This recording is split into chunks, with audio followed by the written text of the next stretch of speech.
Hello everyone. Welcome to our channel. Today we're diving into the thrilling adventures of Red Hood. Get ready for action, suspense, and some jaw-dropping moments as we explore this epic story. But before we jump in, if you love exciting stories and amazing characters, make sure to hit that like button and subscribe to our channel. Don't forget to click the bell icon so you never miss an update. Your support helps us bring you the best content every week. Now, let's get started.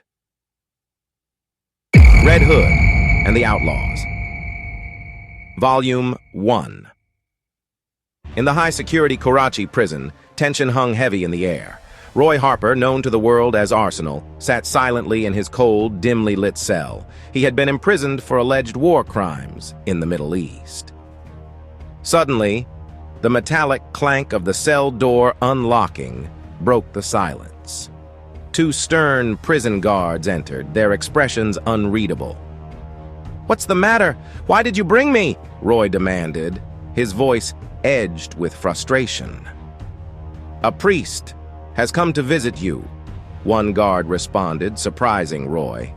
Confusion clouded Roy's features as the guards escorted him to the prison yard. Under the watchful eyes of armed guards perched along the walls, Roy spotted the priest waiting for him. The priest requested privacy, and the guards reluctantly stepped back, maintaining their vigilance.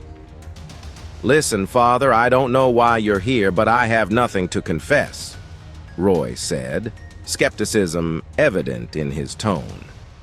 The priest opened his Bible, revealing a hidden compartment within its pages. Roy's eyes widened in shock as he recognized his bow concealed inside. "Is this my bow?" he asked, incredulous. "Yes, my son," the priest replied calmly. "This is insane," Roy muttered, still processing the revelation. "Yes, indeed," the priest agreed before pulling off his mask, revealing the face of Jason Todd, also known as Red Hood. In one swift motion, Red Hood unlocked Roy's handcuffs. Instantly, the two sprung into action. Roy grasped his bow while Red Hood drew his guns. The prison guards, caught off guard, quickly found themselves overwhelmed. Arrows flew with precision, and bullets hit their marks as Roy and Jason incapacitated the guards, leaving them sprawled on the ground. "Get in the Jeep!" Red Hood ordered as they blew open the prison doors, racing towards their getaway vehicle. They sped off, but the prison's defenses weren't finished yet. 3 massive tanks rolled into their path, blocking their escape route. "It seems like we've reached the end of the road," Roy remarked, a note of grim resignation in his voice. "Not yet," Red Hood countered, his tone confident. Suddenly, the sky above them roared and trembled. A fiery streak descended, crashing into the tanks with explosive force.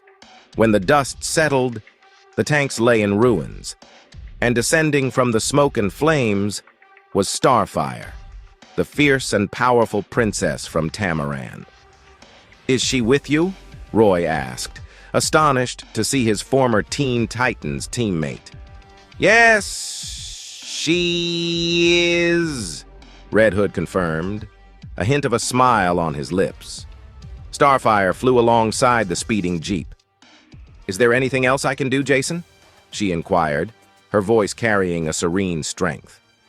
"No, thank you for your help," Red Hood replied, appreciatively. Together, they left the chaos of the prison behind. 3 weeks later, on the idyllic island paradise of St. Pierre, Martinique, Starfire gracefully washed herself in the shimmering sea, her fiery hair catching the sunlight. Meanwhile, Roy Harper and Jason Todd lay on the sandy beach, soaking in the tropical tranquility. "Starfire's behavior has become strange. Why doesn't she remember me?" Roy asked Jason, a note of concern in his voice. "Starfire lost her memories due to a car accident," Jason replied, the news hitting Roy like a ton of bricks. As Roy processed this revelation, a mysterious woman materialized beside them, visible only to Jason. She was Essence, an ethereal figure with an urgent aura. "Jason, we need to talk," Essence said, her voice carrying an otherworldly resonance. Jason rose and followed Essence to the beach bar, leaving Roy behind. The air grew tense as they began their conversation. "There have been countless murders," Essence began, her tone grave. "Not my business," Jason replied indifferently, brushing off her concern. Essence's eyes narrowed. "The organs of the victims were removed while they were alive, without any cuts on their bodies." Jason's face paled. "This means it's the work of the Untitled?" he asked, fear creeping into his voice. The Untitled were an ancient clan, dark beings who sought to absorb the darkest of shadows to become immortal super beings of evil. "Yes," Essence confirmed, her voice heavy with dread. Back on the beach, Starfire approached Roy, who was still grappling with her amnesia. "You don't remember anything about me?" he asked, searching her eyes for a glimmer of recognition. "No," Starfire replied, simply. Roy then mentioned her ex-boyfriend. "Do you remember the name Dick Grayson? Nightwing?" Starfire shook her head. "No." Roy's eyes roamed over Starfire's attractive body. Her next words took him by surprise. "Do you want to have sex with me?" Starfire asked bluntly. "But you're with Jason now, aren't you?" Roy stammered, taken aback. "No, I'm free. If you don't want to, I can find someone else," she responded nonchalantly. Roy quickly changed his tune. "No! Let's go, I'm ready," he said, and the two left the beach together. Meanwhile, at the beach bar, Jason and Essence continued their intense conversation. "Don't worry, your mother Dukra is a powerful witch. She's lived for 2,000 years and leads the All-Caste. They'll stop the Untitled," Jason assured her. Essence's expression turned sorrowful. "Unfortunately, that's no longer possible. The Untitled attacked the All-Caste's headquarters and killed my mother and all its members." With a wave of her hand, Essence conjured images of the slain All-Caste members, including her mother. Jason's heart sank at the sight. "Why come to me? Why don't you handle this yourself?" Jason asked, struggling to keep his voice steady. "When you were resurrected by Ra's al Ghul and Talia, my mother trained you at the All-Caste's temple. You know the ways better than anyone. Because of my romance with you, I was banned from the temple and can't return," Essence explained, her voice tinged with regret. Essence grasped Jason's hands, her eyes pleading. "Please, Jason, help me avenge my mother's death and stop the Untitled." Jason, his resolve hardening, nodded. "I'll do it."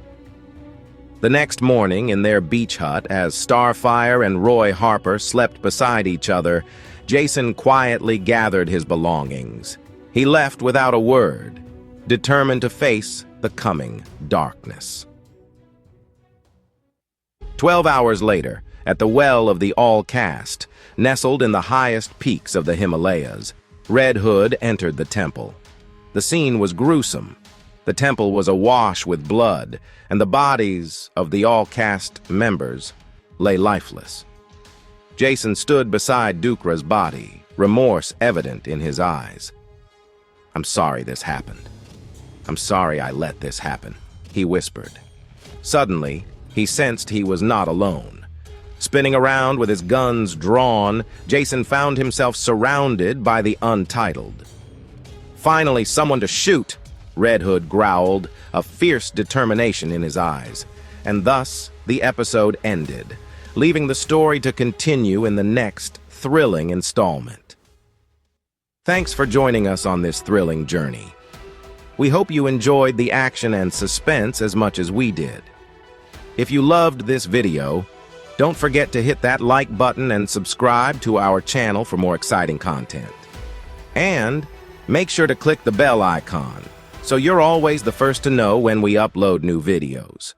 We appreciate your support and can't wait to share more incredible stories with you. Until next time, stay awesome and keep Exploring.